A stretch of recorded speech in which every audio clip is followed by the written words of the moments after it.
Pridanie inzerátu. Vo svojom účte kliknite na tlačidlo Pridať inzerát. Otvorí sa formulár na vytvorenie nového inzerátu. Najskôr si vyberte kategóriu. Môžete zvoliť hlavnú kategóriu, prvú aj druhú podkategóriu. Povinná je iba hlavná kategória. Ak si nie ste istí, kam váš inzerát patrí, môžete využiť pomôcku Neviete si rady s kategóriou. Stačí začať písať názov produktu, ktorý chcete predať a systém vám ponúkne vhodné kategórie. Po kliknutí na jednu z nich sa kategórie automaticky vyplnia. Potom zadajte nadpis inzerátu. Nadpis je prvá informácia, ktorú kupujúci uvidí, preto by mal jasne vystihovať, čo predávate. Ďalej vyplňte popis inzerátu. Dobrý popis odpovie na väčšinu otázok ešte predtým, než ich záujemca položí. Odporúčame uviesť vek produktu, jeho stav, rozmery alebo technické parametre, dôvod predaja a príslušenstvo, ktoré je súčasťou.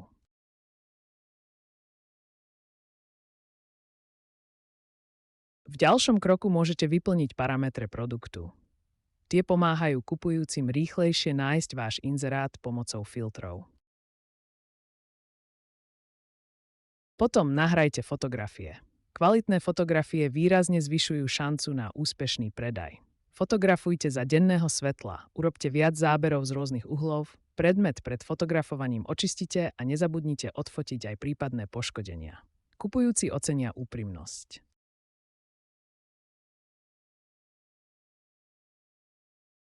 Nakoniec zadajte cenu.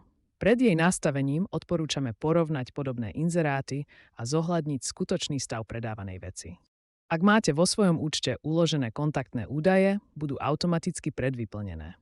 V prípade potreby ich môžete upraviť. Po vyplnení všetkých údajov kliknite na tlačidlo Pridať inzerát. O úspešnom pridaní budete informovaní notifikáciou. Potom už len počkajte na schválenie administrátorom. Po schválení sa váš inzerát zobrazí medzi ponukami na Inzerno.